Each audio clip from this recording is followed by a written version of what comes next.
Olá a todos! Sejam muito bem-vindos ao Avante e ao Nutri Updates Extra-Hospitalar. Quero agradecer a todos, dar boas-vindas a vocês que estão conectados aqui com a gente para acompanhar mais uma aula desse curso especial no Avante.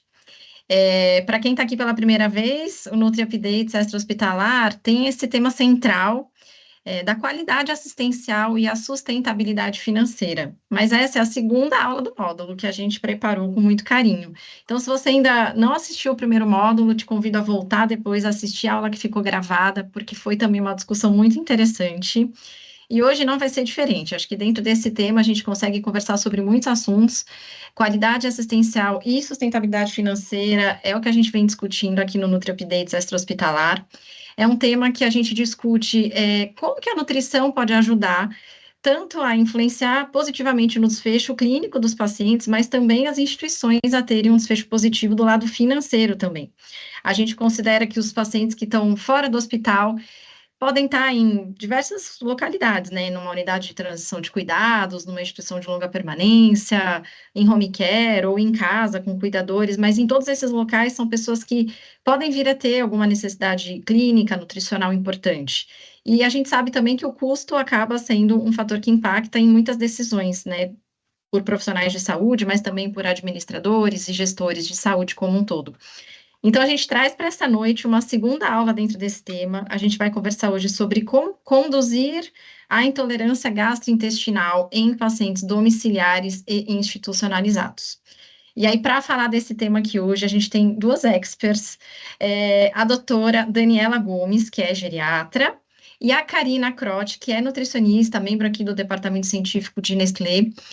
Então, quero convidá-las aqui para participar dessa discussão maravilhosa. Boa noite, doutora Daniela, Karina, sejam bem-vindas. Boa noite, pessoal do Avante, quem está acompanhando. Tá, obrigada pela apresentação. Eu estou muito feliz, na verdade, de fazer parte desse segundo momento, né, do Nutri Updates no extra-hospitalar, para falar sobre um tema tão relevante que é a intolerância do trato gastrointestinal.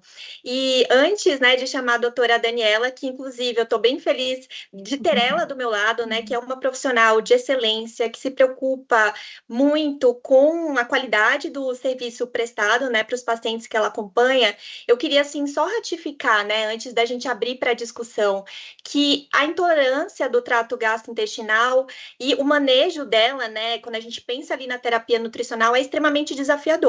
E esse desafio, ele começa dentro do hospital, né, no qual esse paciente, ele vai estar convivendo ali com aquela doença aguda, vai estar em uso de múltiplos medicamentos, né, ele vai estar ali com a imobilidade por conta daquela condição mais aguda, que são diversos fatores que vão corroborar para essa intolerância.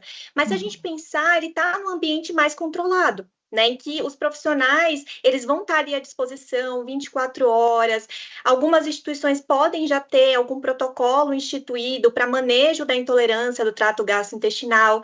E aí, a partir do momento que ele sai desse ambiente mais controlado e ele vai para um ambiente mais próximo da vida real, que é o extra-hospitalar, mesmo que ele tenha uma estabilidade clínica, isso não significa que ele vai passar ileso a essa condição. Então, a intolerância do trato gastrointestinal, ela pode permanecer, pode continuar ou até mesmo realmente surgir nesse cenário. Então, eu quero muito convidar a doutora Daniela.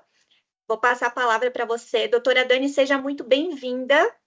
E pode seguir com a nossa Bem-vinda, apresentação. doutora Dani, obrigada por compartilhar com a gente a sua experiência, que já senta em dos dois lados, né?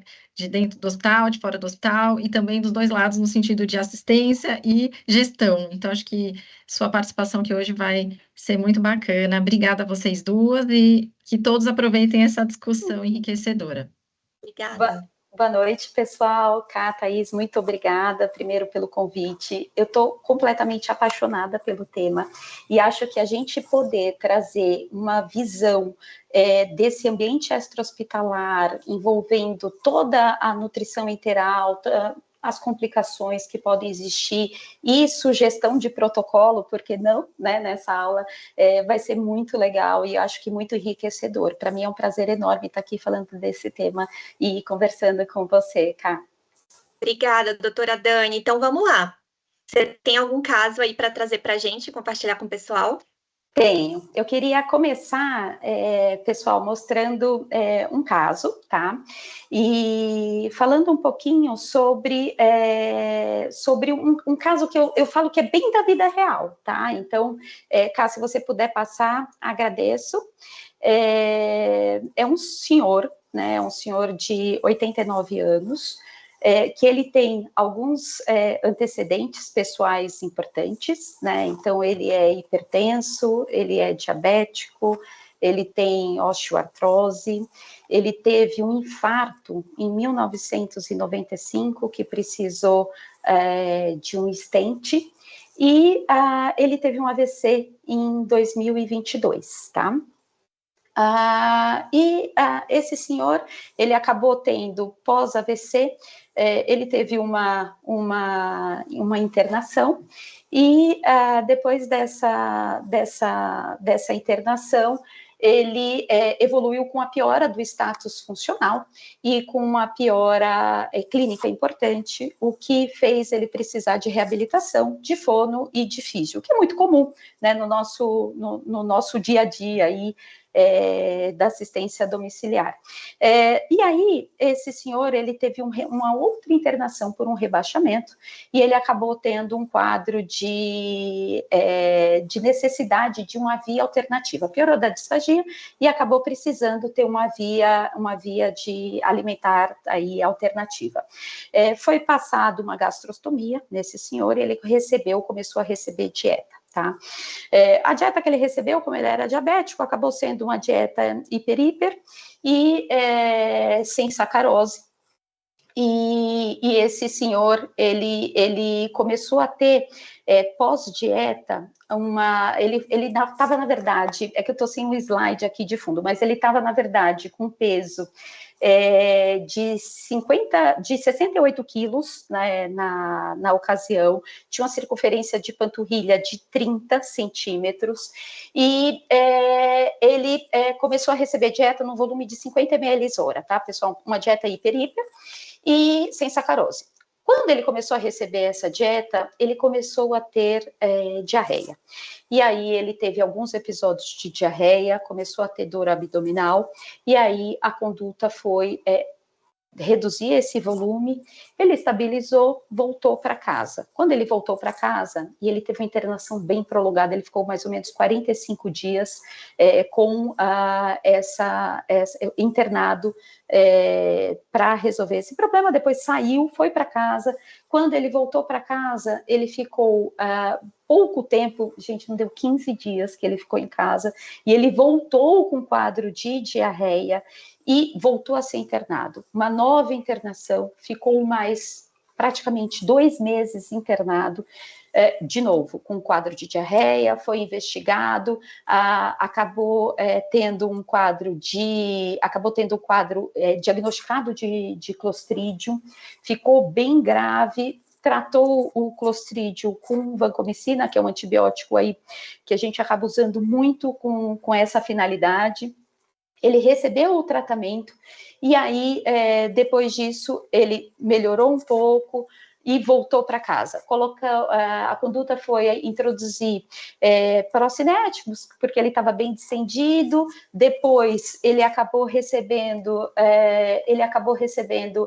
probióticos, diminuiu o volume da infusão, então ele ficou mais ou menos com 20 ml de dieta sendo infundida, e ele piorou bastante clinicamente, voltou a ter uma nova internação por infecção, ou seja, foi um paciente que reinternou, ele teve várias readmissões e teve mais ou menos umas 4 internações sequenciais por conta desse quadro de diarreia. Evoluiu com distúrbio hidroeletrolítico, enfim, tanto hipocalemia quanto potássio baixo, quanto sódio elevado, né? Então, provavelmente por conta da redução do volume, acabou também recebendo menos volume ali, menos volume de hidratação também, e até que ele acabou recebendo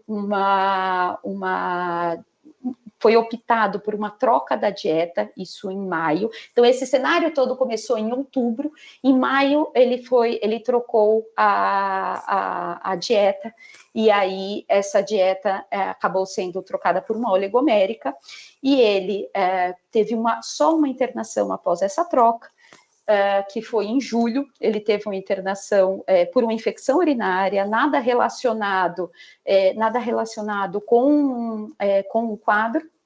E aí depois e depois disso ele acabou aumentando bem o peso, né? Então ele ficou agora, atualmente ele está com ele de 68, ele foi para 63 antes da troca da oligomérica, e depois ele acabou ficando com 65 atualmente. Com a melhora da circunferência da panturrilha, está aceitando a dieta no volume de 50 ml por hora, e não teve mais nenhuma outra internação, sendo que, eventualmente, ele acaba tendo algum episódio de náuseas e vômitos. Então, eu trouxe esse caso para a gente ilustrar, e vou aqui compartilhar a aula para a gente dar uma olhadinha. E voltamos já agora aqui para a nossa discussão, depois do caso que a doutora Dani, agora vocês conseguem visualizar a tela, a gente já quer abrir a discussão, então, para a gente fazer esse bate-papo sobre o tema. E eu já quero perguntar um pouco para a doutora Dani em relação ao panorama do Brasil, quando a gente pensa na nutrição enteral no extra-hospitalar, né? A gente tem algum estudo, doutora Dani, que fale um pouco como está esse cenário aqui no Brasil e qual que é o perfil de pacientes que frequentemente são acompanhados? A gente tem um estudo que foi feito usando justamente para isso, para a gente tentar analisar como que está esse cenário no Brasil. Então, foi feito um estudo que coletou dados em 2018, de março a junho de 2018, utilizando os dados da Braskem e os dados do NEAD. E o objetivo desse estudo foi traçar o panorama, tá? Então, eles fizeram um inquérito e resgataram esse inquérito para trazer alguns dados bem interessantes para a gente. Então, quando a gente pensa no Brasil, os pacientes que os principais respondedores, digamos assim, acabou sendo a região Sudeste, Nordeste e a região Sul, tá? Seguido aí do Centro-Oeste e do Norte.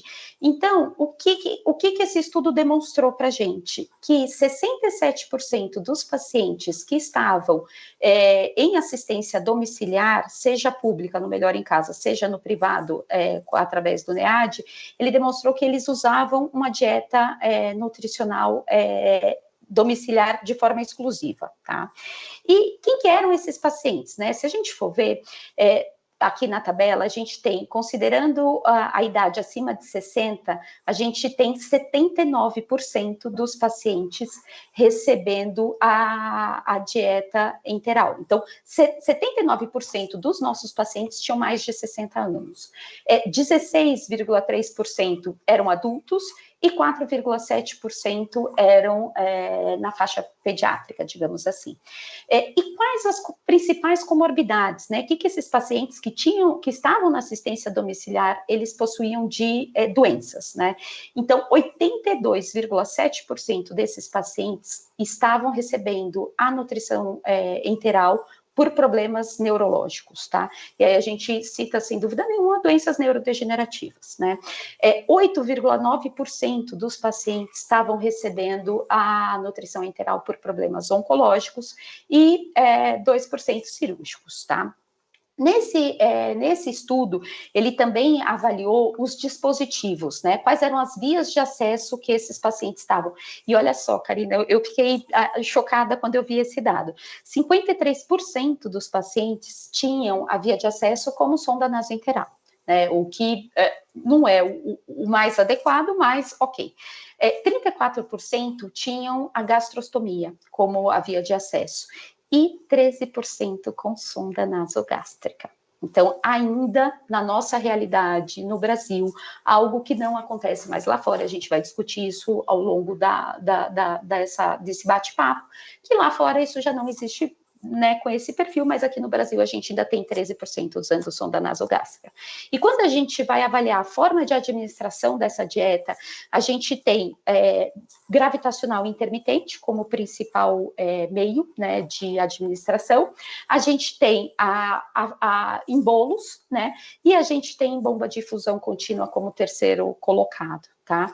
E aqui, mais um dado ainda um pouco refletindo a realidade do Brasil, que 9% ainda mantém uma dieta caseira, o que certamente precisaria uma manipulação impecável, né, Kai? Você aí como nutricionista, melhor do que eu para falar isso, a duração dessa dieta, o trabalho todo que dá, todas as proteínas que são perdidas, enfim, então 9% ainda com dieta caseira, o que também não é o mais adequado para esse paciente. Perfeito, doutora Dani. Esse inquérito acho que mostra para a gente de uma forma muito clara, né? Como que o paciente que está sendo acompanhado no extra-hospitalar é um paciente extremamente vulnerável, né? Não só pela idade avançada, mas também pelo perfil de doença, né? Então, pacientes neurológicos, pacientes oncológicos, são pacientes que muitas vezes, por conta da própria fisiopatologia, vão apresentar alteração de motilidade intestinal, um retardo do esvaziamento gástrico, né? Um comprometimento na absorção, na digestão. Então, tudo isso, né, são bandeiras vermelhas que vão adicionando maior complexidade e, consequentemente, maior dificuldade nesse manejo, né? Então, acho que é um primeiro momento, assim, muito bom para a gente trazer realmente a realidade, né? O que acontece e qual a complexidade desses pacientes acompanhados. Agora, eu já quero partir para uma parte mais prática, doutora Dani, falando principalmente das indicações e contraindicações da terapia nutricional enteral. Então, o que os guidelines, eles mostram para a gente em relação a isso? Então, se a gente for pegar os dois guidelines mais usados, né? Então, da ESPEN e o da Braskem aqui, para fazer dois cenários, a gente tem como indicação ali, com grande recomendação, né? Então, pacientes que estejam em risco nutricional ou desnutridos, que não conseguem atingir as metas nutricionais com a dieta via oral, então acabam tendo uma ingestão menor de 60% da sua necessidade energética e estimada por um período de 1 a 2 semanas, tá? Eles obrigatoriamente têm que ter o trato gastrointestinal funcionante, né? E uma outra recomendação seria, antes da alta hospitalar, de pacientes que tiverem risco de desnutrição, que aí a gente poderia pensar tanto numa dieta enteral domiciliar, quanto numa suplementação oral, né? E aí seriam basicamente os pacientes com doenças neurológicas, neoplasias e doenças gastrointestinais, né? E respondendo a segunda pergunta, as contraindicações, né? Então, de contraindicações, a gente teria quando o paciente tem uma expectativa de vida inferior a 1 mês, né? Então, nesse caso, a gente opta por não introduzir uma nutrição enteral. Quando os pacientes tiverem disfunções funcionais graves do intestino, então, obstrução gastrointestinal, má absorção grave, distúrbios metabólicos graves, né? E um outro ponto de destaque aqui, que eu acho muito importante, é se o paciente ou os seus cuidadores legais não concordarem em seguir com a nutrição enteral domiciliar, não tiverem a segurança nem o entendimento adequado para isso, né? Porque certamente esse paciente aí vai ter grandes complicações, né, Karina? São pontos extremamente importantes, né, que devem ser decididos ali com a equipe multiprofissional, né? Sempre essa sinergia é extremamente importante para sempre dosar o ônus e bônus, né? E no final, assim, ver realmente o que vai ser melhor e decisivo para aquele paciente, que vai trazer melhor qualidade de vida. Então, me parece realmente que quando a gente pensa no cenário extra-hospitalar, em termos de indicações clínicas, é bem semelhante ao, né, o paciente internado, mas o guideline, principalmente da ESPEN, ele traz muito à luz outras questões que não só a clínica, né? Que, claro, evidentemente, a gente vai ali monitorar, né, o risco nutricional, então, utilizar as triagens, né, já validadas realmente para identificar esse paciente, porque se a gente não identifica, a gente não consegue, né, colocar ali medidas que vão mitigar a desnutrição, né, até reverter esse cenário. A gente também tem que realmente ver ali a aceitação alimentar desse paciente, né? Então, ter isso muito próximo e também prestar atenção na patologia, né? Como você falou ali, as doenças neurodegenerativas, patologias que o paciente ele já tem tem uma prevalência de desnutrição bastante elevada. Mas eu acho, doutora Dani, que esses pontos que você trouxe são bastante importantes, né, que são pontos muito levados, assim, para a discussão. Então, sempre pensar na questão ética, realmente, né, da terapia nutricional, que tem que estar sempre atrelado, né, às nossas decisões, e discutir isso realmente com a equipe multiprofissional, né. E outro ponto, acho que é importante da gente endereçar é essa questão da alta hospitalar. Então, se o paciente, ele tiver ali risco nutricional, né, ele tiver ali uma indicação de terapia nutricional integral, isso deve ser feito antes da alta. Né? E por mais que a OMS ela realmente recomende, né, essa alta programada, sistematizada, a gente sabe que, na realidade, a deshospitalização ainda é um processo bem fragmentado, né? Então, muitas vezes o profissional ali acaba dando uma orientação no dia da alta, né? E a gente sabe que é um processo que vai mudar a dinâmica da família, né? Uma via alternativa ali de alimentação, uma via complementar. Então, isso que você falou de realmente orientar, né, o cuidador informal, né, o cuidador ali, ou o próprio paciente dessa nova condição e dos seus cuidados, é essencial, né, para que ele possa seguir e ter uma melhor recuperação possível. Ô, Kai, olha como é importante, né? Porque você citou um ponto que, para a gente que trabalha no extra-domiciliar, no extra-hospitalar e no cenário domiciliar, isso é muito importante. Porque, assim, muitas vezes o profissional do hospital, ele treinou, teoricamente, essa pessoa, né? Mas aí a importância da equipe que vai estar recebendo esta pessoa começar meio que do zero, né? Então, independente, como se não tivesse tido um treinamento, e reorientar e reabordar o cuidador. Gente, não custa nada ali, 1, 2 dias, fazer um intensivão com essa família, ou com um cuidador informal, né? Quando é um técnico de enfermagem, a gente não tem esse problema, né? Se o paciente estiver em internação domiciliar. Mas se for em assistência domiciliar, é muito importante ter a certeza de que essa pessoa está bem segura e bem treinada para fazer a administração da dieta, né? Então, mesmo que a gente entenda que no hospital, talvez esse treinamento não foi o suficiente, a equipe que vai assumir esse paciente precisa fazê-lo. Então, assim, é muito importante não acreditar que o outro fez e fazer de novo, né? No máximo que vai ser um reforço dessa orientação, né? Não, perfeito, perfeito. E eu já quero, assim, até puxar o gancho, né, de falar da terapia nutricional para trazer o contexto aqui, foco da nossa discussão, né? A gente sabe que a terapia nutricional é segura, mas, como qualquer tipo de intervenção, está sujeita a complicações, né? E a intolerância à nutrição enteral é uma delas. Então, doutora Dani, eu queria saber um pouco, assim, o que é, né? Qual que é a definição da intolerância à nutrição enteral e como que são as manifestações clínicas desse paciente que apresenta essa condição? A gente considera a intolerância gastrointestinal quando o paciente tem um ou mais sintomas do trato gastrointestinal superior ou inferior, tá? A gente considera ele como tendo intolerância à dieta, tá? Se for do trato gastrointestinal superior, o que esse paciente vai costumar apresentar na prática são náuseas, vômitos, refluxo e distensão abdominal. Quando o sintoma é do trato gastrointestinal inferior, o que esse paciente costuma apresentar ou diarreia, ou constipação e dor abdominal.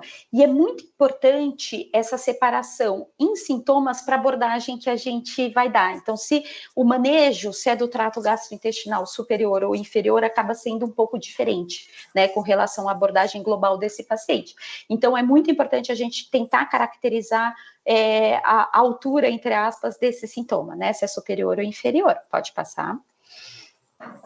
Não, e é interessante você falar isso, né? E mostrar realmente o panorama de possibilidades, né? E de sintomas ali, sinais e sintomas que vão caracterizar a intolerância. Porque fica muito claro para a gente que não é só diarreia, né? Tem ali diversos outros sintomas que não devem ser negligenciados, né? E que quanto mais rapidamente a gente identificar, mais rapidamente a gente consegue realmente tomar condutas ali para mitigar, né? E aí eu fiquei até pensando assim, né? A diarreia que faz um barulho gigantesco, né? Por conta, enfim, de diversas complicações, mas assim, até pensando no cuidador, né?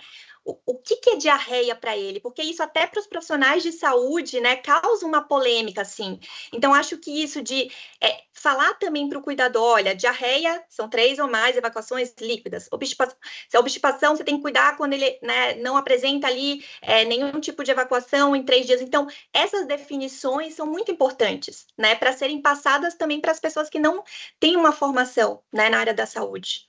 Não, e a gente ainda tem uns confundidores, né, Cá? Perfeito seu apontamento, e a gente ainda tem uns confundidores, porque muitas vezes o paciente tem um soiling, que acontece muito em criança, acaba tendo aquela sujidade ali numa pequena quantidade em fralda, e a família ou o cuidador informal acaba acreditando que aquilo é diarreia. Mas aquilo, na verdade, é o intestino tentando expulsar um fecaloma, né? Então, muitas vezes ele está com uma constipação e o sinal que ele apresenta é um soiling e o cuidador identifica erroneamente como uma diarreia, né? Então, realmente precisa ter um cuidado ali muito em cima e com muita orientação para esse cuidador. Doutora Dani, agora eu queria saber, assim, que você compartilhasse com o pessoal. A gente já tem estudos atuais que mostram para a gente a incidência da nutrição enteral no contexto extra-hospitalar, né? E uma vez que sim, o que a gente deve se preocupar? Quais os desfechos, né, que estão associados a esse tipo de condição? A gente tem, né? A gente tem um estudo, é um estudo incrível, é muito legal e muito que traz uma visão muito clara disso.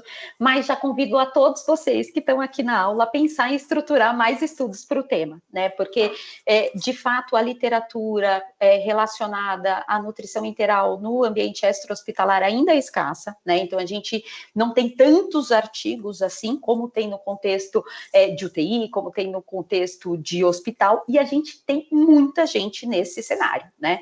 Enfim, então, esse é um artigo que foi feito na Clínica Mayo, nos Estados Unidos. Então, olha onde foi feito, então, um estudo muito bem feito, retrospectivo, né? E que o objetivo era analisar as complicações dos pacientes que era da Clínica Mayo, que estavam em nutrição enteral domiciliar, para tentar enxergar como que era esse cenário. Gente, isso a gente está falando dos Estados Unidos, hein? Como que era esse cenário lá, com o objetivo do quê? De melhorar o protocolo para diminuir essas complicações, né?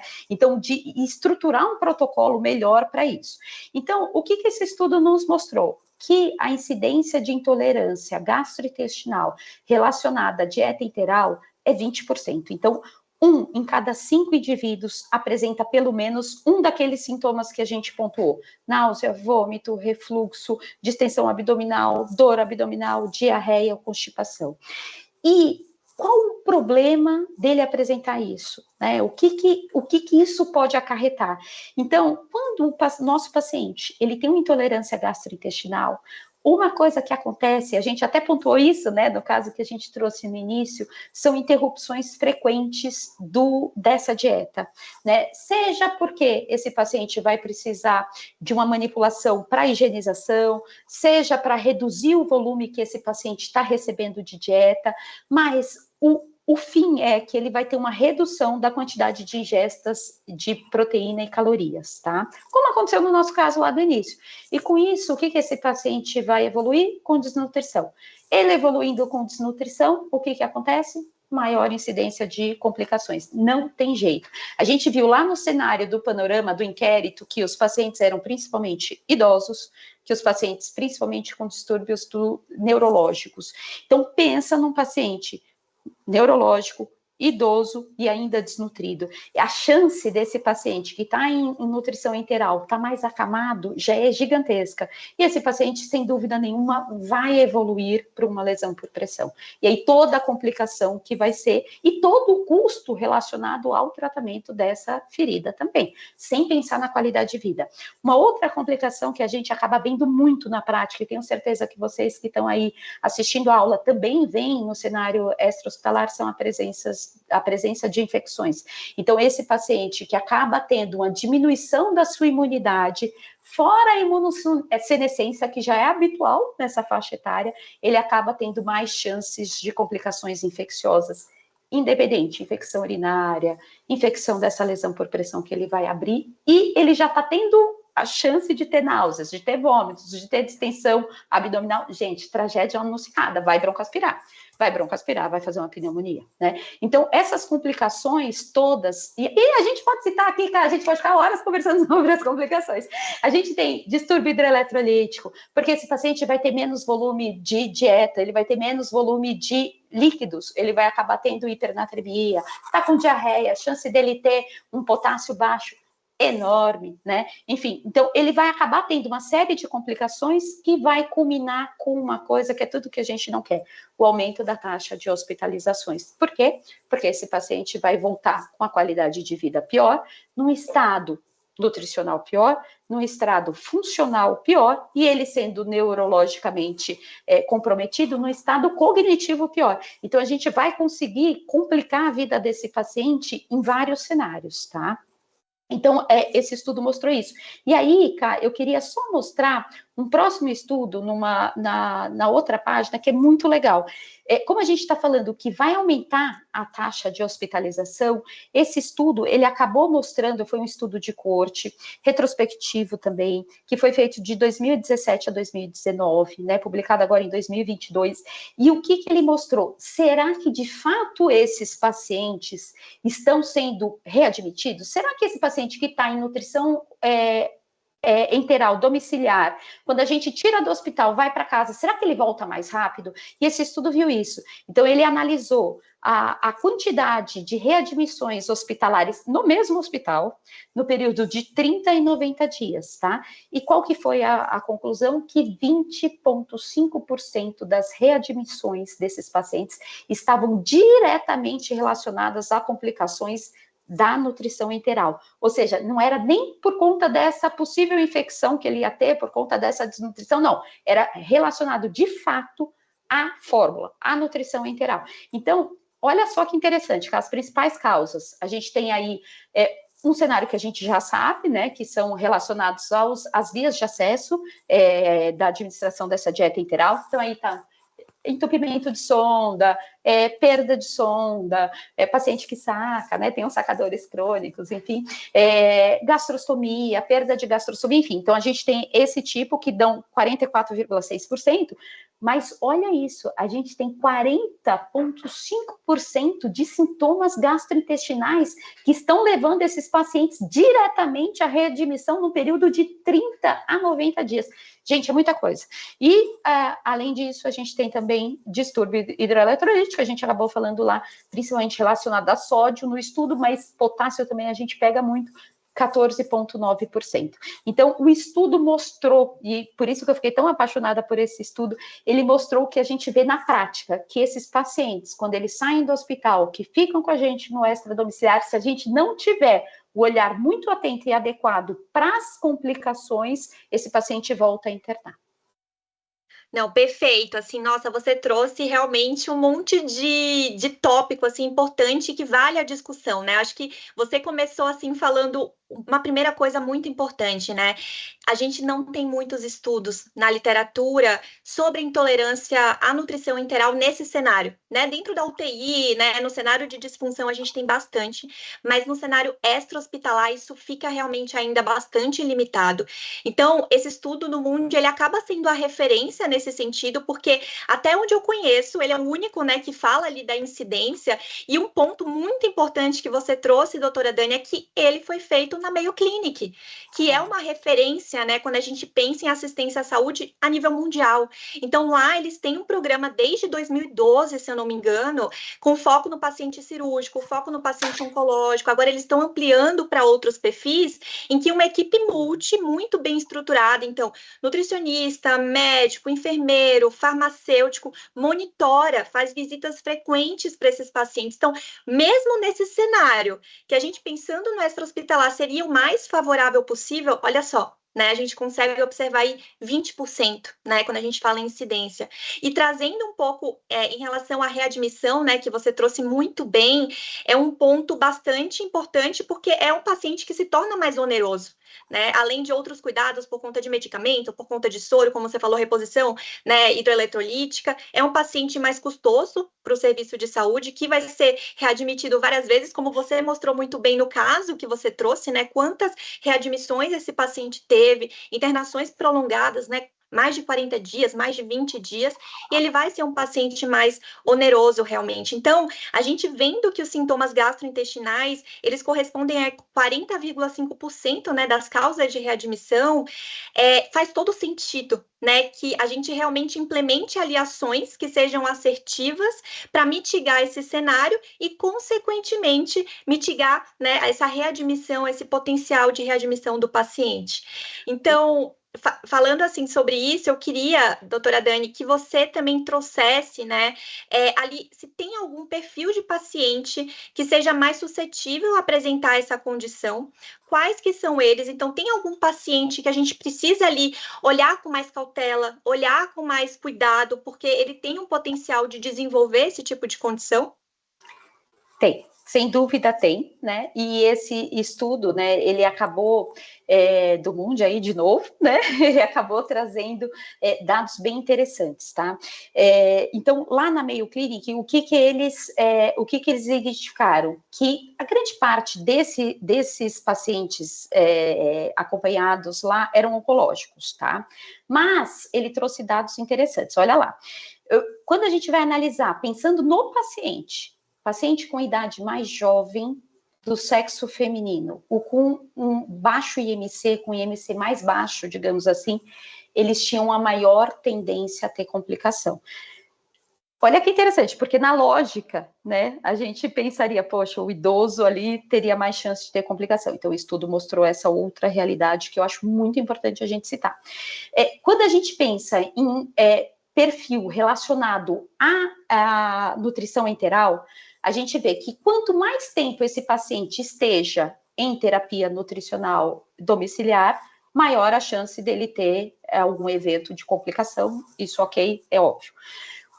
Agora esse dado também foi interessante, quando a nutrição enteral iniciou-se na casa do paciente, no domicílio, e não no hospital, o paciente teve uma maior chance de ter complicação. E aqui, gente, a gente precisa ficar muito atento a isso. A gente que trabalha no extra-hospitalar, vê um dado desse, dá até uma angústia, né? Porque esse paciente tem mais risco de complicação quando a gente passa essa sonda em casa, né? Enfim, então, aqui fica o olhar atento de toda a equipe, da enfermagem, da equipe de nutrição, da equipe médica, da fono, que está provavelmente fazendo também esse acompanhamento com esse paciente, com esse olhar ali de, puxa, será que está tudo bem? Será que eu treinei esse paciente certinho? Será que a sonda está bem locada? Será que está pós-pilórica? Enfim, então fica aqui várias dicas para a gente estar com esse olhar para o paciente, porque eles têm mais chance de complicar, né? E com relação às comorbidades, doença neurodegenerativa, olha aí, a gente está falando que os principais pacientes aqui do estudo eram oncológicos, mas aparece como doença neurodegenerativa aqui um fator complicador importante, e desmotilidade do trato gastrointestinal. E aí, olha só a importância disso, né, cara? Quando a gente pensa em doença neurodegenerativa, só trazendo o gancho lá para o inquérito de novo, falando aqui do nosso Brasil, a gente tem que o principal público em dieta nutricional enteral no domicílio são quem? O paciente idoso e o paciente que tem distúrbio neurológico. Então, esse paciente é um paciente de risco a desenvolver complicação gastrointestinal relacionada à dieta. Então, esse paciente a gente tem que ficar muito atento. E aqui, relacionado à sonda, certamente não está a sonda nasogástrica, o tipo de acesso, mas aqui no Brasil eu queria também ressaltar mais uma vez isso. Então, paciente com sonda nasogástrica acaba tendo uma chance de complicação aí muito maior do que todos os outros dispositivos, né? Independente de não estar aqui descrito nesse estudo que a gente trouxe. Não, é bem importante trazer, né, todos esses dados, doutora Dani, porque realmente tem perfis de paciente, e com certeza, né, vocês que atendem aí um volume, né, de pacientes na prática clínica de vocês, conseguem perceber, né, algumas nuances, mas é sempre importante estar estruturado na forma de estudo, realmente, aí foram mais de 1.000 pacientes, né, avaliados, para a gente saber, olha, paciente, ele é idoso, é uma bandeira vermelha. O paciente, ele é neurológico, é outra. Ele começou a nutrição integral em casa, é outra. Então, assim, são vários fatores, né, que vão se somando e esse paciente, ele apresenta aí realmente um risco maior, né, dessa intolerância. Então, é bom realmente já trazer, né, à luz realmente esses casos para ter essa discussão com a equipe, sem dúvidas. E aí, doutora Dani, já aproveitando também, falando dessas bandeiras vermelhas, quais fatores que devem ser avaliados na vigência da intolerância gastrointestinal? Então, fatores mais globais que a gente deve considerar para esse paciente. Olha, essa é a pergunta que eu acho, assim, fantástica, né?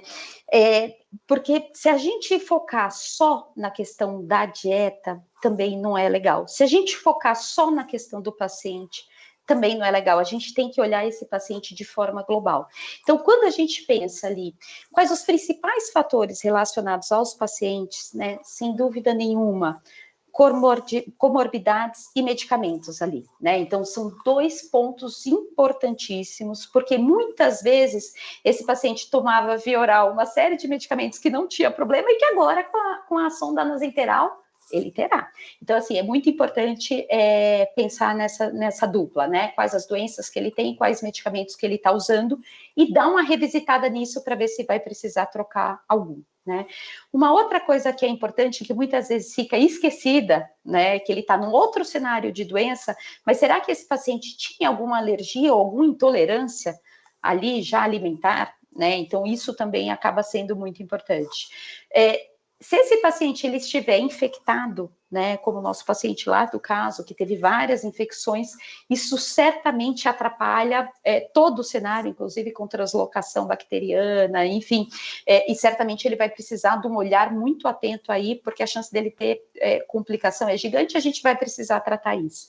E, sem dúvida nenhuma, muitas vezes esse paciente está mais restrito ao leito, e aí também a inatividade física causando ali algumas alterações da motilidade do trato gastrointestinal, e aí uma tendência grande à constipação, né? Fatores relacionados aí ao manejo desse paciente, né? Então, como que está sendo a manipulação dessa dieta? A dieta está sendo feita e manipulada pelo cuidador da forma adequada, como deve ser feita, né? A postura do paciente quando ele está recebendo essa dieta também é muito importante. Será que ele está, se ele tiver acamado, será que ele está ali com a cabeceira elevada, né, a mais de 30 graus? Como que está essa postura? Se ele estiver recebendo sentado, como que está a postura dele para receber?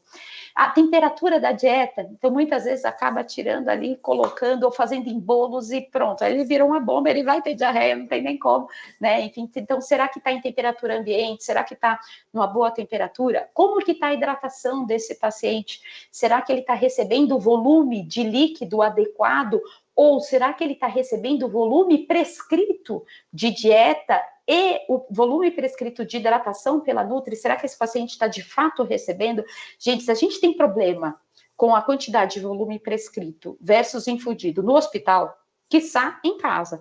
Então, tive que ir no banco, não deu. Tive que fazer não sei o que lá, pulei a dieta. Agora essa água vai passar. Enfim, então, este olhar a gente precisa ter também sempre. E aí, fatores relacionados aí, digamos, à própria dieta enteral. Então, qual o método de infusão, se é intermitente ou não, né? Se é em bolos, enfim, então isso também é muito importante. O tempo dessa infusão também, né? Em ml hora ali, se for em bomba contínua ou se tiver ali, está bem calculado ou não, se for gravitacional. E um tipo de fórmula diretamente relacionado aí à complicação, né? E a gente vai falar um pouquinho disso mais para frente, eu acho que vale a pena a gente trazer um outro olhar para essa questão, mas também não poderia deixar de falar aqui. Não, são pontos extremamente importantes, assim, a gente tem que avaliar o paciente de forma global, independente do cenário, né, doutora Dani, você trouxe de forma bem brilhante, assim, que, claro, o paciente, ele não apresenta ali a intolerância, a gente vai considerar isso, mas uma vez que ele tem ali essa vigência, né, da intolerância à nutrição enteral, a gente deve revisitar, de fato, esses fatores para ver se não tem nada que a gente pode realmente ajustar, né, e essa questão da manipulação da dieta, né, é algo que realmente deve ser sempre considerado cuidada, deve ser sempre orientada, né? Você trouxe ali no começo essa questão da dieta artesanal, caseira, que faz parte ainda, né, da realidade do Brasil, mas a gente sabe que ela tem também alguns contrapontos, né, principalmente em relação às condições higiênico-sanitárias, né, esses custos que muitas vezes pode parecer que ela é mais barata, mas quando a gente vai ver os custos indiretos, né, e as evidências elas mostram isso, né, às vezes pode ser realmente mais custoso pelas complicações que esse paciente vai apresentar, né, então realmente é colocar na balança o que vale a pena e sempre trazer uma orientação que seja o mais assertiva possível, né, para esse cuidador, para esse familiar e para o próprio paciente.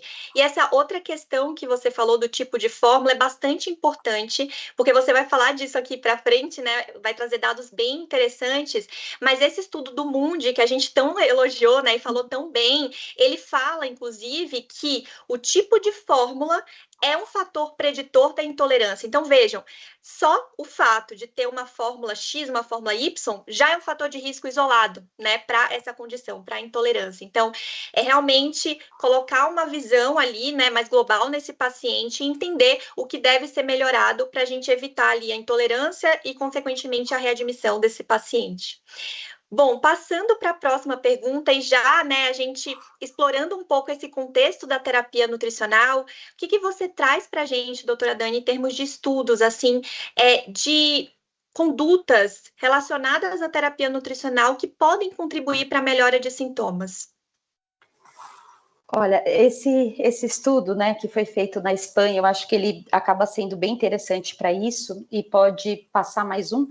Esse estudo, o que ele mostra, né? Então, foi um estudo que ele foi feito unicamente com o objetivo de avaliar avaliar as complicações da nutrição enteral domiciliar relacionadas diretamente à administração da dieta. Tá? Então, aqui a gente esquece toda aquela avaliação global e esse estudo foca diretamente na dieta. Então, quando a gente analisa o tipo de administração, a em bolos é pior, né? E ele mostra que a intermitente gravitacional acabou protegendo contra vômito, regurgitação e constipação, né? E diarreia. E distensão, então contra tudo, né? Enfim, então essa forma de administração acaba sendo melhor do que a em bolos. E uma outra coisa, o tipo de fórmula, né? Então, em relação à fórmula padrão, a gente tem que a fórmula com fibras, ela reduz o risco de constipação, né? Isso também de forma estatisticamente aqui significativa, e também protegeu contra episódios de regurgitação quando comparada com a fórmula padrão, né? Então, aqui a gente já traz algumas observações importantes, né? E aí entra de novo no custo, né? Tá bom, se eu tiver que usar 4 laxativos, como é muito frequente a gente prescrever para esse paciente, mantendo uma fórmula padrão, só isso já equalizou ali o custo com a forma especializada. Então, assim, fora a qualidade de vida, fora o risco de translocação bacteriana e ter que usar antibiótico também para infecção urinária por conta da constipação. Então, assim, a gente já tem um cenário que já é mais ameaçador. Então, é importante esse muito estudo por conta disso. E mais um slide, por favor, que eu queria mostrar também. Pode passar? Pode passar e pode passar. Então, assim, o que esse estudo ele também mostra, né, de uma forma prática ali? Se o paciente tiver náuseas e vômitos, o que eu posso fazer em termos de conduta, né? Então, eu tenho que ter algumas observações ali. Então, eu tenho que ver a administração. Muitas vezes eu vou precisar colocar uma medicação antimédica para esse paciente, muitas vezes eu vou precisar rever algumas medicações que podem estar diminuindo o tempo de esvaziamento, aumentando, deixando esse alimento mais tempo ali naquele estômago, né? Então eu vou ter que acelerar o esvaziamento gástrico. Muitas vezes eu vou ter que trocar a fórmula por uma outra, com menos caloria. Muitas vezes eu vou ter que mudar a forma de administração, em vez de bolos deixar intermitente, ou se está intermitente, deixar infusão contínua, enfim, então alguns pontos. Se esse paciente tiver diarreia, né, o que eu vou ter que ver? Eu vou ter que dar uma olhada especialmente ali, se tem alguma medicação, lógico, causando isso, mas considerar, sem dúvida nenhuma, ali a forma contínua ao invés da forma intermitente ou bolos, rever a hidratação desse paciente sem sombra de dúvida nenhuma, e muitas vezes trocar essa fórmula já num step mais rápido aí para uma fórmula mais especializada, né? E aí a gente vai falar um pouquinho disso aí nos próximos slides. E se ele tiver também constipação, aí sim adicionar fibra a essa dieta ali, fica uma conduta ali padrão ouro ali nessa mudança. Tá, o que você acha sobre isso? Sobre esses pontos. Eu acho muito importante, né? O paciente é extremamente dinâmico, assim, então a gente viu que, claro, avaliar globalmente é necessário, é preciso, independente se ele tiver na intolerância ou não, esse olhar mais global é necessário, mas também a gente consegue perceber que, se tratando da terapia nutricional, tem muita coisa que a gente consegue fazer para manejar essa situação, né? Então, tanto em relação ao modo de administração, porque, de fato, bolos, né, vai ser muito mais rápido, né? Às vezes tem a infusão ali de 5, 10, 15 minutos, a própria temperatura, se não tiver ajustada, ele já vai com uma temperatura, né, mais fria ali para o estômago daquele paciente, né, se tiver com gastrostomia, por exemplo. Então, o fato dele ter intolerância acaba realmente sendo mais exponencial para esse paciente com esse tipo de administração, né? Mas pensando também no tipo de dieta, eu acho que é algo que a gente consegue perceber que de fato faz a diferença, né? E que a gente precisa ter esse olhar também para escolhas mais assertivas, né? De fórmulas mais especializadas, que, como você falou, tá, o preço, quanto mais especializada uma fórmula for, mais custosa ela vai ser, né? Isso é natural. Mas a gente não pode ver o preço naquele dia, né? A gente tem que ver o tempo terapêutico de ação daquela fórmula, né? Então, se ele tiver realmente e trazer desfechos que são mais favoráveis, esse paciente ele vai ter ali melhor resposta, menos readmissão, né? E, consequentemente, ele vai ser menos custoso para o serviço de saúde. Então, eu já quero. Pode falar, doutora Dani. Eu queria, Cá, só pegar esse teu gancho, né, porque eu acho muito importante para a nossa realidade. E aí, tirando o chapéu de geriatra e colocando o chapéu de gestora, né, enfim, o que eu acho que é muito importante é a gente analisar todo o cenário, né, como você bem disse. E a gente, muitas vezes, independente de qual troca for, né? Mas muitas vezes a gente acaba ali sempre pensando no custo de forma imediata. E, gente, olha só, se a gente pegar aquele nosso paciente do caso, ele teve 4 internações relacionadas diretamente por alterações e intolerância gastrointestinal, no caso era diarreia, tá? Poderia ter sido broncoaspiração, teve inclusive uma, enfim, ele teve muitas internações relacionadas a isso. Quando a gente para pensar aí com chapéu de gestão, a gente tem que praticamente todo o cenário extradomiciliar hoje, seja em home care, ou seja, em hospital de transição, a gente fala em pacote, né? Então, assim, as operadoras acabam pagando ali um preço fechado por um pacote para aquele paciente por dia. Se esse paciente, ele descompensa mais, cara, olha só, se a gente tirar completamente a visão, que a gente nunca deveria tirar, mas se a gente tirar a visão de qualidade de vida, de benefício clínico, que isso, gente, tem que ser prioridade sempre, porque sempre quando isso for prioridade, o custo sempre vai ser menor, não tem dúvida nenhuma na vida disso. Mas, quando a gente para pensar no custo desse paciente, se a gente tem um paciente que tem distúrbio hidroeletrolítico, se a gente tem um paciente com vários episódios de diarreia por dia, nesse cenário da diarreia do caso, vamos lá, a minha equipe de mão de obra de um hospital de transição, qual é o meu tempo de mão de obra da equipe de enfermagem que eu vou ter que direcionar para a higienização desse paciente com diarreia? Qual a quantidade de pomada que eu vou ter que usar para esse paciente? Gente, pomada é caro, a gente acha que não, a gente não usa, mas pomada é muito caro. Então, para evitar que esse paciente tenha uma assadura. Se ele tiver uma assadura, eu vou ter que mudar o tipo de pomada, que vai ficar mais caro ainda. Eu vou ter que usar um antibiótico, eu vou ter que hidratar, eu vou ter que colocar suporte hidroeletrolítico, eu vou ter que dar, porque a gente vai fazendo as coisas junto, eu vou ter que dar um probiótico, eu vou ter que dar fibra, eu vou ter que dar medicação obstipante. Então, quando a gente põe tudo isso no cesto, a conta acaba sendo muito mais cara, sem tirar o risco desse paciente, que a gente viu em todos esses estudos, que ele vai ser readmitido em 30 ou 90 dias, né? Conforme os estudos americanos, não é nem o nosso. Enfim, Então, esse paciente vai readmitir. Esse paciente vai readmitir, ele vai sair deste local que ele está, eu vou ganhar de deixar de ganhar esse pacote. Ou seja, quando a gente analisa em todos os cenários, é sempre importante esse olhar macro também dos desfechos clínicos e econômicos. Isso não queria deixar de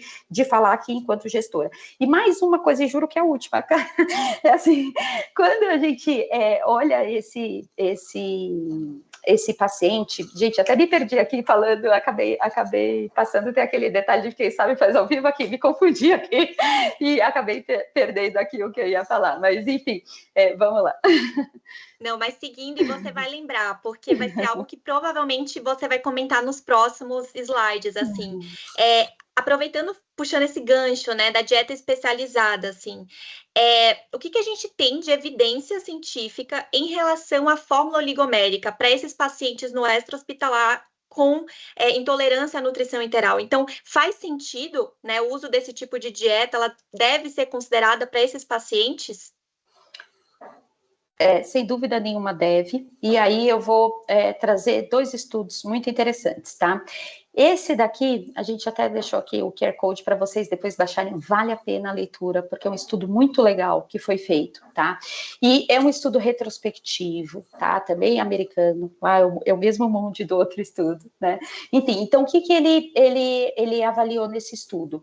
Ele avaliou os pacientes que começaram com a dieta oligomérica, os pacientes que tiveram uma transição de dieta padrão para dieta oligomérica, e ele analisou os desfechos clínicos e os desfechos econômicos. E o perfil desses pacientes acabavam sendo, vê se é da nossa realidade aí, galera, vocês que estão assistindo a aula, pacientes neurológicos, oncológicos com câncer gastrointestinal, pacientes com câncer pancreático, pacientes com pancreatite e com cirurgia do trato gastrointestinal. A gente vê aí que cobre mais ou menos quase todos os pacientes que a gente atende ali no extra-hospitalar.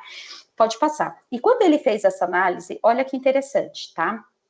Pacientes que começaram com a dieta oligomérica, tá?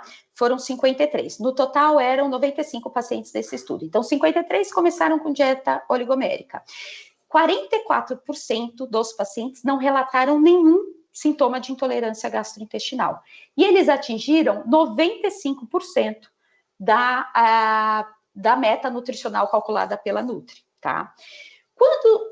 Agora vamos ver os outros pacientes, que começou com a dieta padrão ali. Então, 42 pacientes que começaram com a dieta padrão e que mudaram para a oligomérica. Então, aí a gente vê nesse gráfico do lado que 21% desses pacientes, eles não relatavam nenhum sintoma quando estavam com a dieta padrão. E quando a gente mudou para a dieta oligomérica, não relatou nenhum sintoma, 49%. Ou seja, aqui a dieta oligomérica, na hora, já mostrou uma melhora significativamente importante aqui de melhora de sintomas gastrointestinais. Quando a gente vai analisar sintoma por sintoma, náuseas e vômitos, melhorou?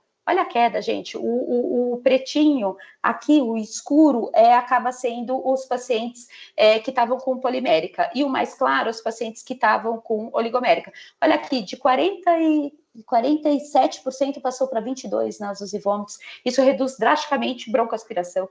Quando a gente vai para diarreia, 46% foi para 20%, gente, eu tô cega, 25%.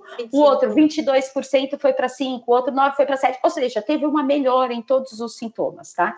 E isso, o que repercutiu? O nosso desfecho econômico. Teve menor utilização do serviço de emergência relacionado às complicações da dieta enteral. Isso teve diminuição de visitas em pronto-socorro e diminuição de internações desses pacientes, tá? O que acabou reduzindo o custo global desse paciente nos Estados Unidos.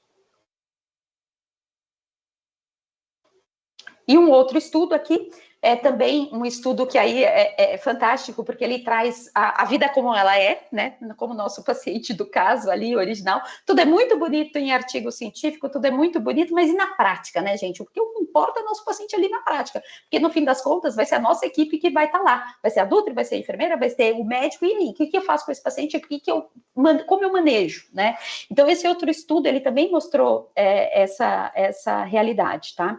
Então, também foi feito com pacientes que trocaram a dieta, tá?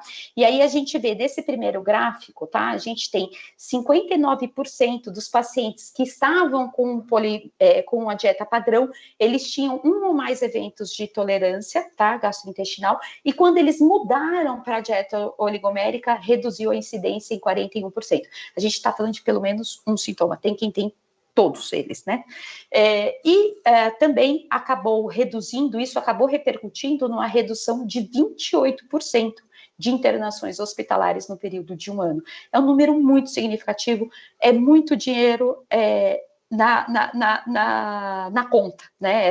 Isso acaba repercutindo isso. E eu queria mais um estudo para mostrar para vocês, que também, esse foi um estudo no Canadá, e ele também fez uma análise também o perfil de pacientes semelhantes àqueles que a gente tinha, e também que teve uma troca, uma transição de dieta, tá? De padrão para oligomérica. Também com a redução aqui importante de 43,3% de sintomas para 21,6% com a dieta oligomérica. E quando a gente vai analisar o custo, aqui a gente tem em dinheiro, na verdade, quando isso repercutiu, antes da transição esse paciente custava $38.744, e quando 4 semanas depois já caiu com a dieta mais cara para 33.944, e 8 semanas depois da introdução da dieta oligomérica, 21.129 dólares aí por paciente. Então, de fato, aqui mostrando de novo o benefício clínico e o desfecho econômico, né? As coisas estão alinhadas, não tem jeito. E aí, Cá, você que me fez pergunta o tempo inteiro, agora eu tenho uma para você. Eu queria que você me explicasse, e se tem alguma justificativa do ponto de vista nutricional para essa transição da dieta padrão para oligomérica, trazer esses benefícios que a gente viu em termos da redução do sistema de eventos gastrointestinais em intercorrência. Perfeito, doutora Dani. A gente conseguiu ver, né? Esses estudos, eles evidenciaram bem a prática ali, né? Mundo real mesmo, que uma escolha de forma assertiva também vai trazer melhores desfechos clínicos e, consequentemente, melhores desfechos econômicos, né? Como você bem falou, tá tudo atrelado. Né? Toda decisão clínica é uma decisão econômica também. Pode até passar, para a gente finalizar só essas características, mas tem 3 características principais, doutora Dani, que na fórmula oligomérica vai contribuir realmente para esse manejo da intolerância, tá? Primeiro, porque a fórmula oligomérica, geralmente, né, é 100% whey protein. Ela tem uma outra característica, que é a hidrólise enzimática, e também, por fim, mas não menos importante, essas fórmulas, elas têm realmente uma alta concentração de TCM. Então, vou falar no próximo slide um pouquinho de cada um deles, tá? Se a gente for ver, né, imagens realmente são melhores às vezes do que palavras. Acho que essa deixa para a gente muito claramente, né, que a caseína, ela é um tipo de proteína excelente, de alto valor biológico. Mas quando a gente pensa em certos perfis de paciente, principalmente o perfil de paciente que é o nosso centro aqui, né, da discussão, que é o paciente com intolerância à nutrição enteral, talvez a caseína não seja a melhor escolha. Por quê? Em contato com ácido clorídrico, né, do estômago, ela realmente fica ali formando essa solução, né, e ela tem, por consequência, um esvaziamento gástrico mais lentificado. Em contrapartida, né, e a gente consegue ver nessa imagem da direita também muito claramente, quando o whey protein ele entra em contato, né, com o meio ácido, ele não vai se solidificar. Então, vai manter, né, essa consistência mais líquida, o esvaziamento gástrico vai ser mais otimizado, mas a partir do momento que ele chega no intestino, a hidrólise é mais lenta. Então, isso permite melhor aproveitamento, melhor retenção ali do nitrogênio. E aí pode passar, porque eu quero mostrar alguns testes, né, de qualidade de proteína, e aqui foram 3 testes realizados comparando whey protein com caseína e também proteína de soja. A gente consegue ver que tanto em relação ao valor biológico, mas também em relação de eficiência proteica e porcentagem de retenção de nitrogênio, o whey, ele realmente parece ser a melhor escolha quando a gente pensa realmente nesse paciente com intolerância à nutrição enteral. Pode passar. E aí, falando um pouquinho da hidrólise enzimática, né, que é a segunda característica que vai proporcionar essa melhora ali dos sinais e sintomas do trato gastrointestinal, ela nada mais é do que um processo em que essa proteína intacta, né, ali da fórmula polimérica, ela vai ser transformada em ditripeptídeos, então ela vai ser realmente hidrolisada e com isso vai facilitar a digestibilidade, a absorção e a disponibilidade. Então, veja só nessa imagem aqui inferior na direita, que enquanto o polipeptídeo, né, a cadeia intacta ali de proteína, ela vai precisar da enzima pancreática, enzima gástrica para ser digerida, a fórmula oligomérica, ela já vai estar um passo à frente. Então, ela já vai estar ali na forma de tripeptídeo, vai ser absorvida, né, ali ativamente pelo PEPT1. Então, já vai entrar no enterócito de forma muito mais rápida. Então, esse é um processo que também facilita. E, por fim, mas não menos importante, eu quero falar um pouquinho do tipo de gordura, né? A gente sabe que quanto maior o teor de gordura, mais vai ser lentificado esse esvaziamento gástrico. E na fórmula oligomérica, o que vai acontecer? Vai ter uma maior proporção de TCM, né, de triglicerídeos de cadeia média. O TCM, ele é excelente, né, quando a gente pensa em intolerância, porque ele vai ser prontamente absorvido. Então, ele vai ali para a circulação portal, não vai precisar de emulsificação, não vai precisar de lipólise, diferentemente do TCL, né? Quando a gente pensa ali num triglicerídeo de cadeia mais longa, ele vai precisar passar por algumas etapas, né? Então, ele vai precisar ser incorporado como quilomicron, depois ele vai para o sistema linfático, e antes de chegar, né, ali a circulação portal, ele vai ser transportado para dentro da mitocôndria. Então, vejam só quantos passos, né, o TCM ele vai passar e que o TCL realmente precisa ali de um trabalho maior, né, para ser realmente absorvido. Então, são esses 3 fatores que vão corroborar aí para uma melhor tolerância e que podem explicar para a gente, né, esses ótimos resultados que você mostrou muito bem nesses 3 estudos. Pode passar.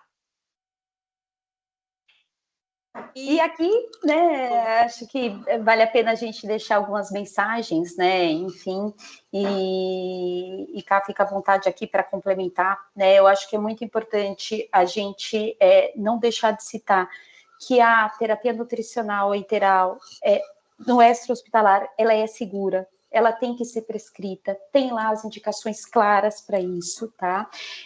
Mas que é muito importante a gente sempre pensar na via de administração, na manipulação, no cuidado que o cuidador tem que ter com essa terapia nutricional, na modalidade de infusão, como os estudos mostraram, a seleção da fórmula e a orientação dos cuidadores. Acho que isso é importantíssimo, né? Uma outra coisa que eu não queria que vocês saíssem sem essa mensagem, a intolerância requer uma análise global desse paciente. Então, a gente não pode ficar só ali dá um laxativo, suspende um objetivo, enfim, não é isso. Então, esse paciente precisa ter uma análise global de tudo que pode estar causando isto, nessa situação para esse paciente. E, se tiver intolerância, a gente tem que pensar, na verdade, sempre onde que está o problema, né? É superior, é inferior, e a partir daí pensar em protocolos estruturados para melhorar isso. E sem dúvida nenhuma, quando a gente analisa os desfechos clínicos e os desfechos econômicos, não deixar de pensar na troca da dieta e muitas vezes na introdução da dieta oligomérica, porque isso vai ser melhor para esse paciente. Eu sempre penso, né, era isso que eu ia falar, muitas vezes a gente acaba fazendo ali o step 1, o step 2, o step 3, e muitas vezes o paciente que é idoso, que tem um distúrbio neurodegenerativo, acaba não tendo tempo para tudo isso, como a gente viu o do caso anterior, que poderia, sim, ter tido um desfecho muito negativo. Então, era isso que eu queria deixar de mensagem, Cá, não sei se você queria completar com alguma outra visão, enfim, mas essas eu acho que são fundamentais.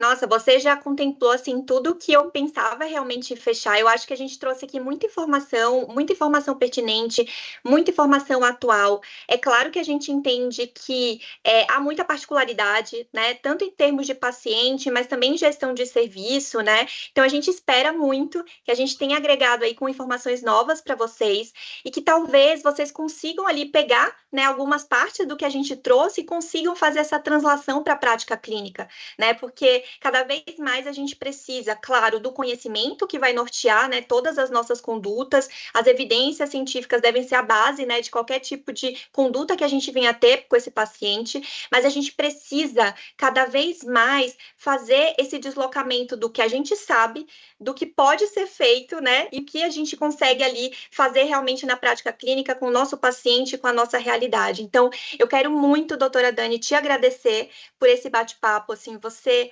trouxe muita informação rica, eu tenho certeza, assim, que vai trazer bastante, um panorama bastante diferenciado para quem está assistindo, né, e quero muito agradecer a participação de vocês que ficaram com a gente até agora para assistir, o pessoal do Avante também, que deu esse apoio para a gente aqui, e é isso.